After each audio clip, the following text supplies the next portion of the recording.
देखिए, आजकल बहुत सारे मामले ऐसे देखे जा रहे हैं जहाँ पर पति और पत्नी के बीच में मामूली सी बात को लेकर बहस होती है, झगड़ा होता है और उसके बाद पत्नी अपना घर छोड़कर, अपना पति का घर छोड़कर वो तुरंत अपने मायके चली जाती है। जब मायके चली जाती है तो 2-3 साल जब वहाँ पर रह लेती है, तो उसको फिर ये एहसास होता है कि मुझे अपने पति के पास जाना चाहिए, उनके घर पे ही रहना चाहिए। लेकिन इस बीच पति-पत्नी का रिश्ता इतना ख़राब हो जाता है कि पति अब उससे बात तक नहीं करता है। जब लड़की मायके आती है तो वहाँ पर उसके द्वारा बहुत सारे आरोप अपने पति पर लगा दिए जाते हैं। हो सकता है दोनों के बीच में नोक-झोंक होती हो, कहा-सुनी होती हो, लेकिन वो मामले इतने बढ़ा-चढ़ा कर प्रस्तुत किए जाते हैं न्यायालय में कि जब ये मामला लड़का देखता है, लड़के के घर वाले देखते हैं, तो वो ये सोचते हैं कि देखिए हमने इनके साथ कोई बुरा नहीं किया, कभी इन पर हाथ नहीं उठाया, कभी कुछ इनको अपशब्द भाषा का प्रयोग नहीं किया, लेकिन जो इनके द्वारा एफआईआर दर्ज करवाई है, जो इन्होंने केस किया है, उस पर उन्होंने इस तरह की बातें लिखवा दी हैं कि वो सोच भी नहीं सकते थे। लेकिन अब 2-3 साल बीत चुके हैं, लड़की का मन बदल गया है और वो ये सोचती है कि मेरा पति मुझे लेने आए और मैं उनके साथ उनके घर पे रहूं, क्योंकि वो समझ जाती है कि इतना साल मेरे यहाँ पर खर्च हो गए हैं, इसका परिणाम कुछ भी नहीं है। अब क्योंकि वो लड़की अपने मायके वालों के नज़र में भी खटकने लगी है, तो लड़की ये सोचती है कि मैं तुरंत अब अपने ससुराल चली जाऊँ। तो ये कहाँ तक की समझदारी है कि जहाँ पर आप झूठा आरोप अपने पति पे लगाती हैं, 3 साल मायके में रहती हैं और उसके बाद आपकी ओर से ये कहा जाता है कि वकील साहब हमें अब अपने घर जाना है। जी हाँ दोस्तों, ये बात मैं आपसे इसलिए कह रही हूँ क्योंकि आज मेरे पास एक ऐसा ही मामला आया जहाँ पर एक महिला ने मुझसे कहा कि मेरे विवाह को 3 साल हो चुके हैं और मैंने अपनी पति के ऊपर केस किया, 498A का मामला लगाया था, मेंटेनेंस का मामला लगाया था और घरेलू हिंसा का मामला लगाया था। मेंटेनेंस के केस में मैं गई नहीं तो वो खारिज हो गया, लेकिन अब मैं अपने पति के साथ रहना चाहती हूँ।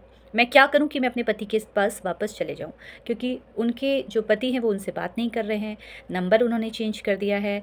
अब पत्नी की ओर से ये कोशिश है कि पति के घर मैं जाऊँ, लेकिन पति अब उन्हें रखने को तैयार नहीं है। पति ने साफ-साफ मना कर दिया है, उन्होंने बोल दिया है कि भई अब जो आपने केस किए हैं, इस केस को आप कंटिन्यू रखिए, क्योंकि लड़की को पता है उसके द्वारा तो कोई गलती नहीं की गई है, लेकिन लड़की अब बिल्कुल बेचैन है अपने घर जाने के लिए। तो ये कहाँ की समझदारी है? ऐसी घटनाएँ आज की ही नहीं बल्कि ऐसी घटनाएँ अगर आप न्यायालय में देखें तो रोज़ होती है, जहाँ पर झूठा आरोप कोई लड़की अपने पति पर और उनके घरवालों पर लगाती है। ऐसी अवस्था में लड़की का जीवन भी खराब होता है और लड़के का जीवन भी खराब होता है।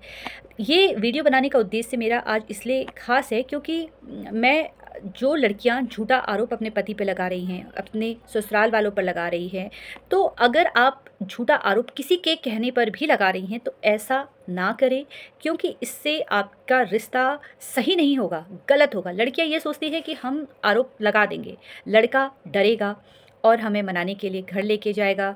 जो भी वो अपनी मांग रख रही है परिवार के सामने, यानी कि ससुराल वालों के सामने, वो पूरी हो जाएगी, लेकिन ये बात बिगड़ती ही चली जाती है। मामला यहाँ पर सॉल्व नहीं होता है बल्कि बिगड़ता ही चले जाता है और अगर आपके बच्चे हैं तो उन पर बहुत बुरा प्रभाव पड़ेगा। ऐसे बहुत सारे मामले आते हैं। लेकिन हाँ, अगर पति के द्वारा मारपीट की जा रही है या शारीरिक हिंसा हो रही है, मानसिक हिंसा हो रही है, तो ऐसे में आवाज़ आपको तुरंत उठानी है। लेकिन जब छोटी मामूली सी बात को लेकर दोनों के बीच में मतभेद है, तो इस बात को खुद ही आपको सॉल्व करनी है। पारिवारिक न्यायालय का रुख नहीं करना है।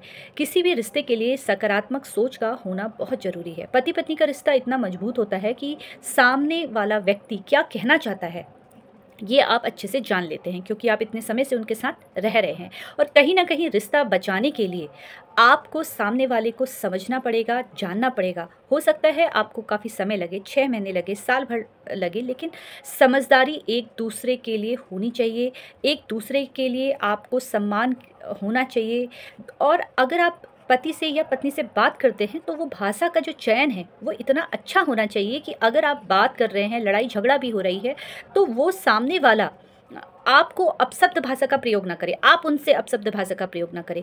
जहाँ पर भाषा यानी कि शब्दों का चयन इस तरीके से होता है कि सामने वाले को वो सीधे चुभता है, तो फिर वो रिश्ता जो है वो बचता नहीं है और मामला बिगड़ता ही चले जाता है। तो भावनात्मक रूप से आप ये कोशिश कीजिए कि जो शब्दों का चयन है वो सही तरीके से ही आप एक दूसरे के लिए रखें, बात करें। बात करने से ही मामले जो हैं वो सॉल्व होते हैं। बेवजह न्यायालय ना आए या एक दूसरे पर झूठा आरोप ना लगाए। अगर आप झूठा आरोप लगाएंगे तो नुकसान आपका ही होगा, क्योंकि न्यायालय भी पहले आपको यही कहता है कि आप समझौता कीजिए, बात कीजिए, और उसके बाद जब लगता है कि आप इस रिश्ते में अब कुछ शेष नहीं बचा है तो ही तलाक लेना चाहिए। फ़िलहाल ये वीडियो बनाने का उद्देश्य मेरा इसलिए है कि अगर आपके साथ ऐसी सिचुएशन है, कोई महिला ऐसी है जो अपने पति को किसी बात को मनाने के लिए अपने मायके आई है और वहाँ पर अब उसको लग रहा है कि मैं इसको सबक सिखाना चाह रही हूँ, या अगर मैं झूठा आरोप लगा दूंगी तो ये मेरी बात मान लेंगे, तो ये ऐसी गलती कदापि ना करें, किसी के बहकावे में ना आए। घर गृहस्थी बचाने की सोचिए, क्योंकि जीवन इतना कीमती है। अगर आप उस जीवन के कुछ पल को साथ नहीं रह रहे हैं और वो पल आपके न्यायालय में आकर रोज कट रहा है आपका वो पल, तो ये कितना दुखद है। क्योंकि जब आप एक बार न्यायालय यानी कि पारिवारिक न्यायालय आ जाते हैं तो वहाँ से फिर बाहर निकलना काफ़ी कष्टकारी होता है।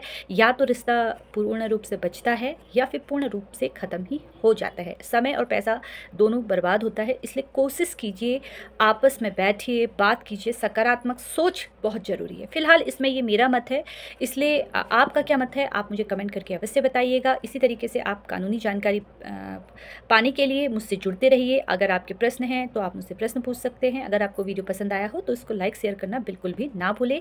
और आप सभी लोगों से मेरा एक निवेदन है कि अभी तक मेरा यूट्यूब चैनल, मेरा इंस्टाग्राम आईडी और मेरा फेसबुक पेज आपने अभी लाइक और सब्सक्राइब नहीं किया है, आप उसको सब्सक्राइब कीजिए, क्योंकि ऐसी ही बातें जानने के लिए आपको मेरे अलग अलग सोशल मीडिया प्लेटफॉर्म पर मुझसे जुड़ना है। अगर आपको वीडियो पसंद आया हो तो इसको लाइक करना बिल्कुल भी ना भूलें और शेयर तो आपको करना ही है। धन्यवाद।